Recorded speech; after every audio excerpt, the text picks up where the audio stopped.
Assalamualaikum warahmatullahi wabarakatuh. Alhamdulillah hari ini kita bertemu kembali di podcast apa namanya kita? Pos Ronda. Podcast ala Bapak Ronda. Alhamdulillah ya udah cukup lama kita nggak adain podcast bareng. Alhamdulillah hari ini kita ada kesempatan. Untuk tema kali ini karena kita berdua pendukung AC Milan, kita akan berbicara tentang AC Milan ya. Betul sekali. Kita akan membahas AC Milan ya, karena kita berdua Milan ya. Kita akan membahas AC Milan dari serba-serbi Milan saat ini, terus potensi kedepannya Milan untuk meraih Scudetto gimana ya. Kita akan sepanjang acara kita akan coba kulik-kulik sama fans kita nih, fans yang sangat fanatik dari Bapak Kang Rigan. Alhamdulillah ya. Kita mulai aja ya untuk pertanyaan awal pembukaan. Kang Rigan, pertama kali Kang Rigan itu fans Milan tuh kapan ya? Kang Rigan masih ingat gak? Coba bisa ceritain gak? Saya lupa tahunnya tahun berapa ya. Tapi waktu gue SD, gue malah dukungnya Parma. Iya. Parma, apalagi Parma itu Dream Team dulu ya. Dream Team ya. Ada Buffon, Crespo, Thuram, ya. Cannavaro. Apalagi dulu pas ngeliat saya tuh Chiesa. Chiesa sama Crespo, Chiesa itu. Nah, terus kalau nggak salah bangkrut. Karena Fabrizio Parmalatnya bangkrut ya. Parma bangkrut. Terus mulai goyah tuh. Nah, masuk zaman SMP. Zaman SMP itu zaman lagi Andriy Shevchenko. Iya ingat itu dari tahun awal 98-an 2000-an itu. Iya, sama kakak. Benar. Nah, itu awalnya gara-gara rental PS. Rental PS. Gimana tuh? Kok Jadi bisa? kalau zaman SMP itu kan kita main PS itu bergengsi lah, bergengsi banget. Betul kan. Jadi jangan sampai kalah lah gitu, main sama tetangga, sama teman-teman sekolah gitu. Nah, awal itu masih bingung. Tadi yang ngedukung Parma karena di tongkrongan bingung nih milih apa. Terus ada teman yang bilang gak aja AC Milan gitu, AC Milan. Nggak salah nih dulu yang yang nyaranin temen gue Sirio dulu zaman AC Milan kira temannya itu Bierhoff. Terus nah cobain terus mantep banget. Shevchenko mantap, kakak mantap gitu. Terus Pirlo mantap. Nah semenjak itu jadi suka sampai sekarang ya, sekarang siap nggak berubah siap kan. Jadi di Serie A itu saya dukung Milan. Mantap. Oke, langsung aja kita langsung ke inti masalahnya ya. Kita kan karena fans Milan, kita juga ngelihat tim kesayangan kita Milan saat ini posisinya kedua ya. Kedua. Karena kemarin Napoli juga kalah. Nah, Inter ini. Inter tetangga kita seri kita seri kesalahan satu-satu di Indonesia kemarin. Aduh, harusnya bisa menang tuh karena kalau kesalahan Dekan pun.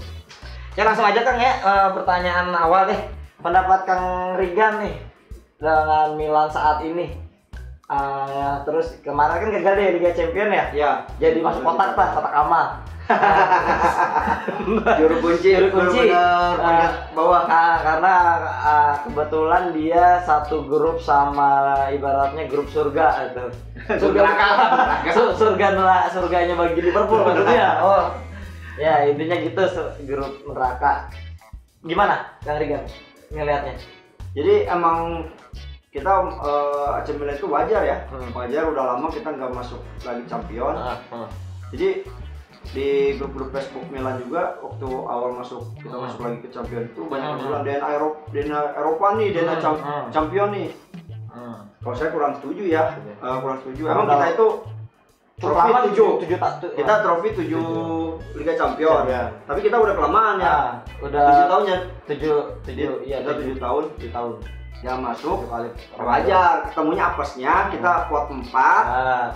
Ketemu sama klub-klub yang gede gitu. Kalau kemarin kita Scudetto kayak Inter, kita bisa masuk pot 2 ya kayak Inter ya. Pot 2 seenggaknya masih di grup yang enggak terlalu sulit lah. Betul. Nah, ini apes lah, pokoknya apes. Jadi waktu lihat daftar grupnya juga. Pembagian grupnya. Pembagian grup. Waduh, gawat ini. Grupnya susah-susah gitu.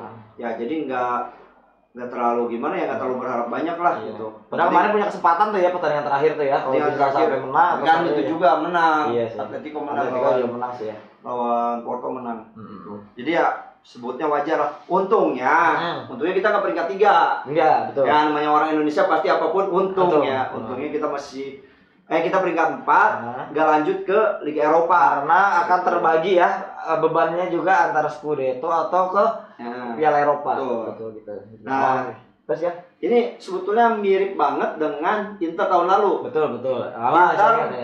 Inter itu nggak lolos di grup, nggak lolos babak selanjutnya di Liga Champions. Liga Eropa juga enggak. Akhirnya fokus ke Scudetto. Serie A, Scudetto. Nah, mereka udah nggak ada beban, sedangkan kita masih main di Liga Eropa. Benar. Kita terakhir kan kalah lawan MU tuh tahun kemarin. Betul MU. Kita nggak lolos babak selanjutnya kan dikalahkan MU. Betul kan. Inter itu udah nggak ada beban. Nah, pengennya gitu ya, namanya juga Milanisti ya. Iya.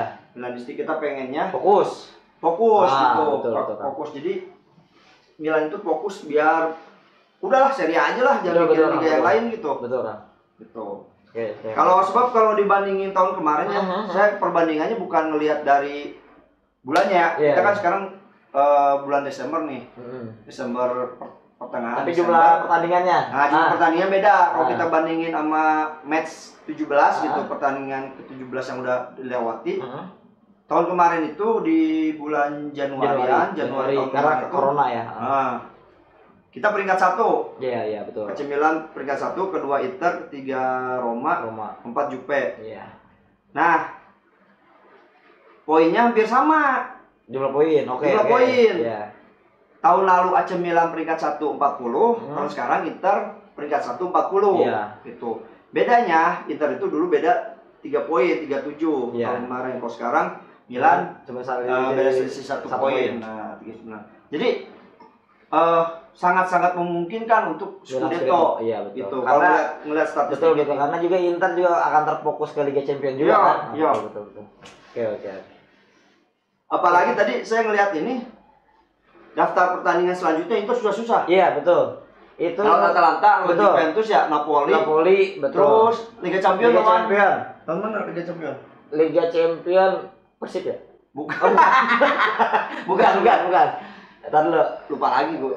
Boleh lah, nggak usah. Wajar kita nggak tahu soal Inter. Liverpool. Liverpool. Nah, jadi Inter akan merasakan kedahsyatannya Muhammad Salah. Iya. Itu jagoan saya. Pokoknya hidup Salah, yang benar hidup juga. Ngomong apa sih?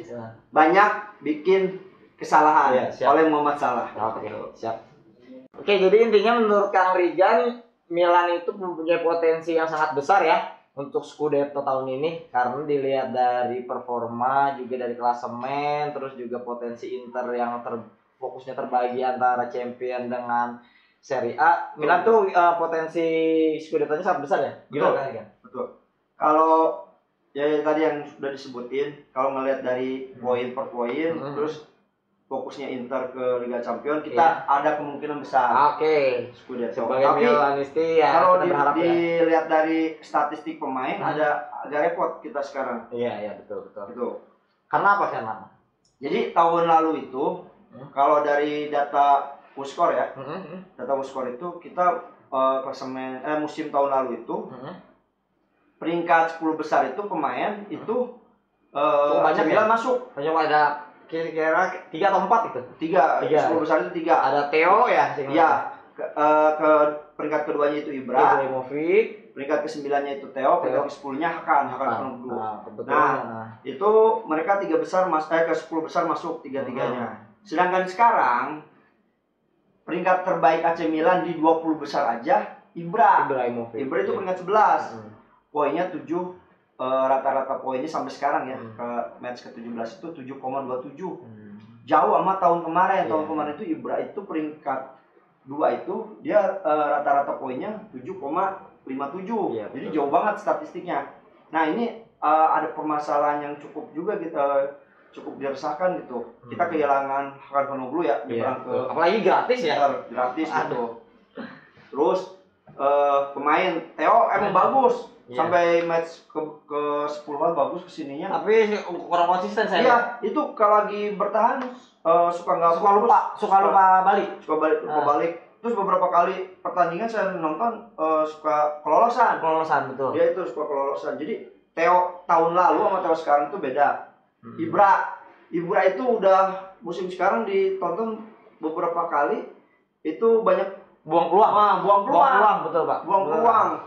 Jadi ada yang out lah, ada yang nggak jelas gitu ke arahnya. Beda juga emang nggak bisa dipungkiri juga ya, Ibra itu kan umurnya udah 40 tahun. Jadi salah satu faktornya juga karena fisik. Kita lihat juga emang tahun kemarin mungkin 39, kalau dilihat stamina tuh misalnya 74 lah ya. Kalau sekarang kayaknya cuma 68-an itu. Iya, betul. Kalau menurut PS tuh. Iya betul. Pengaruh dari umur juga. Dari umur. Emang nggak bisa bohong sih. Sama akurasi dan suka nggak tenang. Nggak seperti penyerang mematikan gitu. Sekarang Ibra itu. Nah, yang jadi masalah lagi pemain cadangannya atau pelapis Ibranya kurang biasa-biasa aja gitu. Allegri, Giroud ya, masih belum konsisten ya jadinya. Kita berharap Rebic bisa, tapi Rebic lagi cedera. Iya, gitu. Cedera. Kalau misalnya Rebicnya cedera masih lumayan lah ya. Bisa main gitu. Jadi bisa mengistirahatkan Ibra atau supaya lebih fokus main atau lebih mantap gitu main pertandingan. Oke, mantap. Oke. Itu ulasan dari Kang Rigan sangat mumpuni ya. Ini cocok jadi komentator dipanggil RCTI gitu. Ya, boleh gitu. Saya Bung Cepret, bukan Bung Jepret. Cepret gitu. Oke, gas lagi ya. Ya, kira-kira nanti kan jendela transfer Januari mulai dibuka nih. Oke. Menurut Kang Rigan, lini yang cocok, lini kayaknya Milan tuh kalau saya lihat butuh depan dan belakang nih. Ya betul. Apalagi back tengah kita ya. Back tengah kita. Simon Jair. Lagi cedera sampai akhir musim. Betul. Jadi memang butuh banget. Jadi untuk jendela transfer sebaiknya bisa dimainkan sebaik-baiknya sama Maldini. Maldini Masara bisa sebaik-baiknya. Ini apa nih yang kurang gitu? Iya. Betul Kang. Tapi saya ngeliatnya juga gitu sih. Permasalahan utama di AC Milan itu bukan dari tim pencari bakat, bukan dari direktur, bukan. Uang. Finansial. Betul. Bingung gitu. Kalau finansial punya. Duitnya nggak punya. Gitu. Kalau kata Prabowo, karena kita tidak punya duit. Iya, duit ada di kantong. Terus. Nah, itu kalau duitnya banyak gitu. Ya pengennya kita back tengah itu menggantiin Simon Jair. Itu pengennya itu seperti rumor-rumor yang beredar ya di media itu Antonio Rudiger. Oh benar. Nah, betul, sama Andreas Christensen di Chelsea. Apalagi kita punya cukup baik hubungan dengan Chelsea. Itu saudara Excelson pemain bulu tangkis. Sepak takraw. Lanjut. Bisa lah salah satu dari situ gitu. Ya, pakai skema peminjaman nanti dibayar lunas kayak sini kayak online. Kayak Brahim Diaz gitu. Nah, pengennya itu atau ada yang bisa ditebus klausul buyback. Bukan buyback. Klausul buyback itu lumayan agak terjangkau ya. Itu Nikola Milenkovic. Fiorentina. Nah, itu pemain mantap itu selain Vlahovic. Bisa Vlahovic. Nanti kita bahas juga bisa Vlahovic. Nah, itu yang harus yang pilihannya gitu. Ke Chelsea kita hubungannya baik, bisa minjem dulu skema pembayaran nanti kayak Tomori ya. Dulu kan gitu. Atau langsung bayar cash lunas, klausul rilis yang cukup terjangkau itu Nikola Milenkovic di Fiorentina. Nah, itu semoga. Amin. Nah, kalau penyerang depan Messi gak akan bayar. Gajinya Messi itu seluruh pemain Milan. Terus yang terusnya. Kalau bisa, kalau uangnya ada, Dusan Vlahovic. Fiorentina. Gokil. Saya ngelihat Dusan Vlahovic Kang ya. Kita ngelihat posisi itu Ibra muda. Iya, betul. Itu Betul, Ibra muda. sepakat banget. Jadi body box bagus, sundulan mematikan, tendangan akurat ya tah. Betul. Ya, bisa blocking. Jadi pengennya gitu, kalau dari Milanisti kita pengennya bisa blocking gitu. Apalagi kalau ngeliat statistiknya gokil banget. Gokil. Sekarang match ke-17 dia udah ngejebolin 15 gol. Yang lebih parahnya lagi, 5 pertandingan Serie A berturut-turut dia golin. Edan. Gokil. Jumlah golnya itu adalah 7. Ke Milan 2. Kita kalah ya? Kalah. Lawan Fiorentina kalah. Terus ngejebolin lagi 1 dan terakhir kemarin lawan Salernitana itu juga 2. Gokil. 5 pertandingan 7 gol. Itu mainnya bukan di klub seri A yang notabene salah satu 5 liga terbaik di Eropa kan ya. Makanya edan 5 pertandingan. Ya, mungkin aja dia masuk angin jadi mau gitu pindah ke Milan gitu dengan harga murah. Siap. Gitu. Mantap. Oke, jadi intinya pemain yang kudu dibeli nih dari AC Milan lini belakang targetnya adalah Milan Kopic atau Rudiger atau Christensen. Ya. Kalau di depan itu antara Mia Dusan Vlahovic atau Lionel Messi tadi. Gagal. Oke, mantap ulasannya. Milan sempre Milan. Gitu aja. Oke, untuk sebagai penutup, marilah kita baca doa. Mau pengaji ya. Doa kifaratul majlis subhanallah wa bihamdihi asyhadu an la ilaha illallah wa astaghfiruka wa atubu ilaik. Amin. Oke. Dari kami cukup sekian. Wassalamualaikum warahmatullahi wabarakatuh. Terima kasih.